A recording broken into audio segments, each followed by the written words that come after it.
오늘 우리에게 주시는 하나님의 말씀은 여호수아 18장입니다.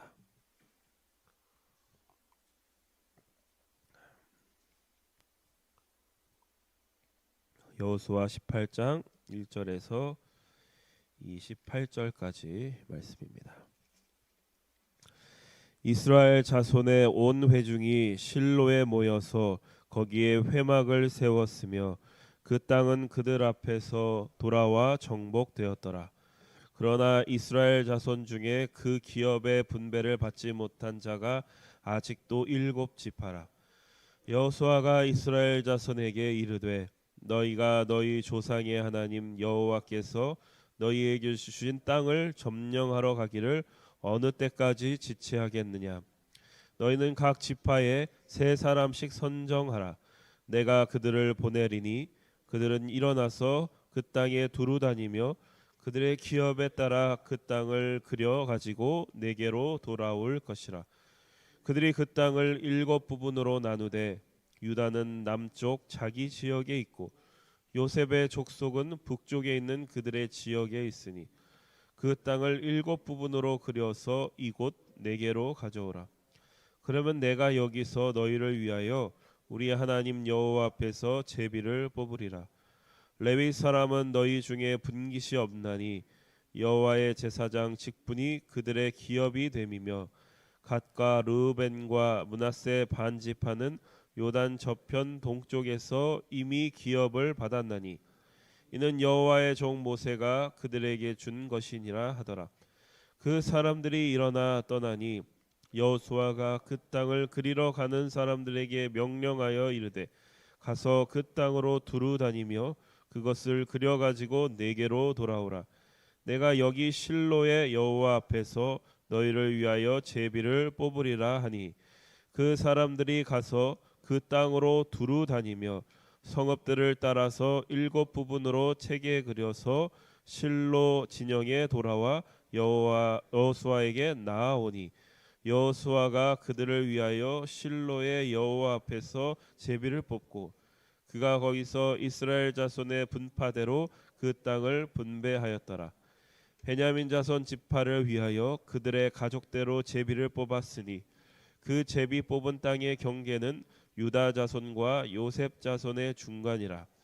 그들의 북방 경계는 요단에서부터 여리고 북쪽으로 올라가서 서쪽 산지를 넘어서 또 올라가서 벳 아웻 황무지에 이르며 또 그 경계가 거기서부터 루스로 나아가서 루스 남쪽에 이르나니 루스는 곧 베델이며 또 그 경계가 아다롯 앗달로 내려가서 아래 베도롯 남쪽 산 곁으로 지나고 베도롯 앞 남쪽 산에서부터 서쪽으로 돌아 남쪽으로 향하여 유다 자손의 성읍 기럇 바알 곧 기럇 여아림에 이르러 끝이 되나니 이는 서쪽 경계며 남쪽 경계는 기럇 여아림 끝에서부터 서쪽으로 나아가 넵도와 물 근원에 이르고 르바임 골짜기 북쪽 흰놈의 아들 골짜기 앞에 있는 산 끝으로 내려가고 또 흰놈의 골짜기로 내려가서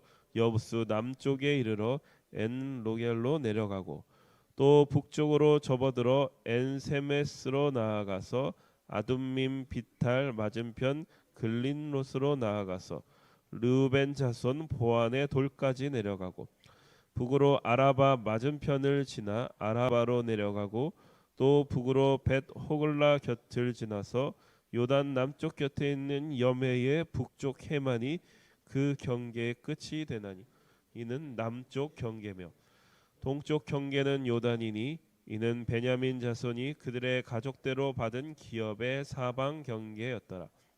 베냐민 자손의 지파가 그들의 가족대로 받은 성읍들은 여리고와 벳 호글라와 에멕 그시스와 벳 아라바와 스마라임과 베델과 아입과 바라와 오브라와 그발 암모니와 오브니와 게바인이 12성읍과 또 그 마을들이며 기브온과 라마가 부에롯과 미스베와 그비라와 모사와 레겜과 이르부엘과 다랄라와 셀라와 엘렙과 여부스 곧 예루살렘과 기브앗과 기랴시니 14성읍이요 또 그 마을이라.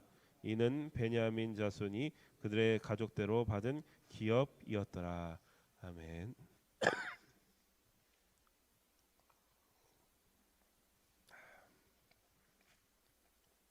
오늘 우리가 읽은 본문의 말씀은 이제 유다 지파와 요셉 지파를 제외한 나머지 지파들이 땅을 분배받는 그런 이야기입니다. 2절 말씀에 보시면은 이스라엘 자손 중에 그 기업의 분배를 받지 못한 자가 아직 7지파라. 7지파가 남아 있다는 것을 우리가 알 수 있고, 그들 향해서 여호수아는 3절과 4절 말씀에 이렇게 이야기합니다. 3절과 4절만 다시 한번 봉독합니다. 여호수아가 이스라엘 자손에게 이르되 너희가 너희 조상의 하나님 여호와께서 너희에게 주신 땅을 점령하러 가기를 어느 때까지 지체하겠느냐. 너희는 각 지파에 3사람씩 선정하라. 내가 그들을 보내리니 그들은 일어나서 그 땅에 두루 다니며 그들의 기업에 따라 그 땅을 그려 가지고 내게로 돌아올 것이라. 아멘. 그 남아 있는 7지파들을 향해서 너희들은 이제 더 이상 지체하지 마라 이렇게 당부를 합니다. 그러면서 이제 4절에 보면은 숙제를 내주죠. 숙제를 내줘서 땅을 좀 너희들이 거기 가가지고 너희들이 받을 땅을 좀 그려와라 이렇게 숙제를 내줍니다. 그러니까 이 말씀은 어제도 말씀드렸지만 여호수아가 땅을 분배하는 이야기를 우리가 어떻게 읽어야 되냐면 자녀가 부모의 유산을 받는 이야기. 다른 편으로 얘기하면 부모가 자녀를 자녀로서 키워내는 이야기, 기르는 이야기로 우리가 읽어야 됩니다. 그러니까 땅 분배 이야기는 하나님의 자녀로 부름 받았지만 여전히 죄의 종으로 애굽의 노예로 살아가려고 하는 그 이스라엘 백성들을 어떻게든지 자녀로 만들려고 하는 그런 하나님과 하나님 아버지와 자녀들 우리들 사이에 벌어지는 씨름의 현장입니다. 그러니까 이스라엘은 이제 힘드니까 좀 그만하고 싶다라는 얘기고, 하나님은 부모된 입장에서 너는 더 커야 된다라고 이제 말씀하시면서 우리를 독려하시고 숙제까지 내주시면서 그 의욕을 다시 불러 일으키는 그런 이야기입니다. 부모가 자녀에게 할 수 있는 최고의 불효는 무엇일까? 잘하지 않는 것입니다. 저도 이제 자식을 뒤늦게 키우면서 깨닫게 된 것은 내 아기가 아픈 것도 문제지만 자라야 할 때, 그 자라야 될 때에 자라지 않는 것이 굉장히 걱정이 되었습니다. 반대로 그러면은 최고의 효도는 뭐냐면 자라야 할 때 자라는 것입니다. 그러니까 자식이 나에게 뭘 해줘서가 아니라 그 자라나는 것을 보는 것 자체가 나에게 큰 기쁨이고 그것 자체가 굉장히 큰 효도라는 것을 이제 알게 됐습니다. 그리고 부모된 입장에서는 자식이 나보다는 더 나은 사람이 되기를 바라는 게 부모의 마음인 것입니다. 우리의 아버지가 되신 하나님도 마찬가지다라는 겁니다.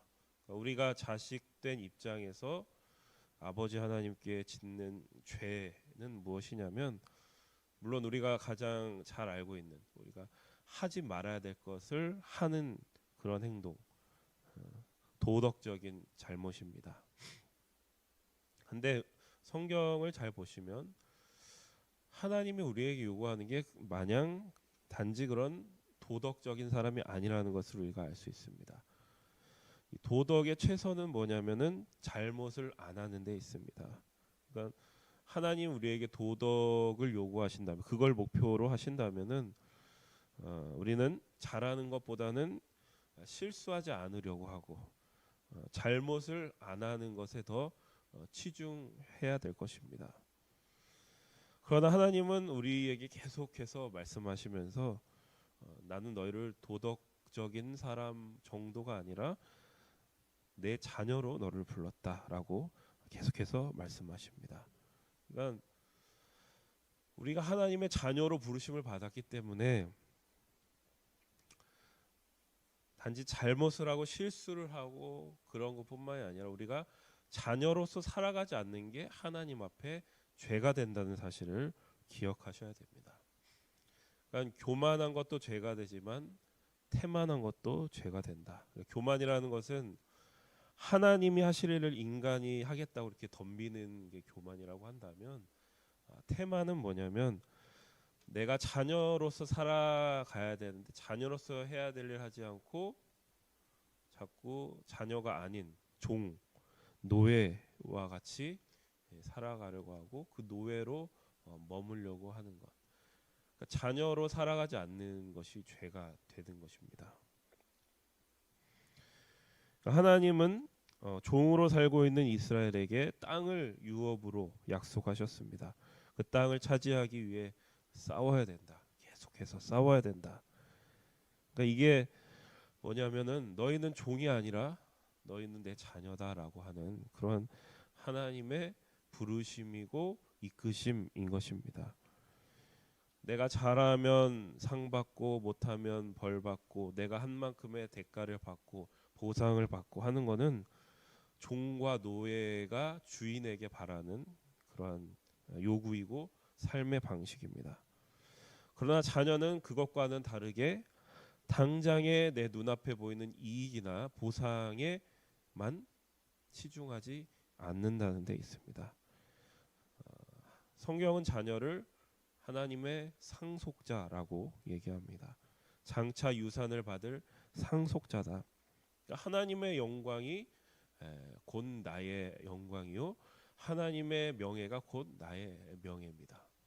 하나님 입장에서도 우리의 영광이 하나님의 영광이 되는 것이고 내 자식의 영광이 부모의 영광이 되는 것이고 그러한 관계로 우리를 부르신다는 겁니다. 그러니까 자녀는 무슨 일을 하든지 아버지의 영광을 위해서 하나님의 자녀로 부름받았다는 그러한 가치와 명예를 위해서 하는 것입니다.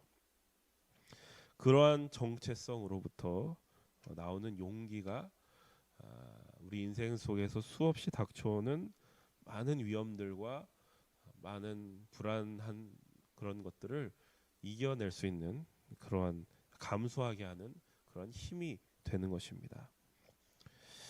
하나님이 우리를 종에서 자녀로 불렀다라고 하는 것을 잘 보여주는 얘기가 우리가 참고로 달란트 비유에 대해서 한번 생각을 해보면 그 이야기에 보면은 어떤 사람이 자신의 종들에게 어마어마한 돈을 맡기고 갑니다. 달란트라는 게 우리가 생각하는 그런 달란트 잔치에서 하는 그 정도 금액이 아니거든요. 어마어마한 금액입니다. 그러니까 이게 사실은 정신 나간 얘기거든요. 누가 자기의 종들이 그런 어마어마한 돈을 맡기고 여행을 떠납니까? 그러니까 이런 행동은 자기 자녀들에게만 사실 할 수 있는 행동입니다. 그래서 이 이야기는 뭐냐면 종을 자녀로 부르는 그런 얘기입니다. 그래서 달란트 비유에 보면은 그 핵심이 이제 한 달란트 받은 종에게 있는데 한 달란트 받은 종이 어떻게 행동하냐면 자기 주인이 맡긴 달란트를 땅에 묻어 놓습니다. 그러니까 뭐냐면은 우리들도 자주 그러듯이 그냥 중간이라도 가자라는 것이고 본전이라도 지키자 하는 것입니다.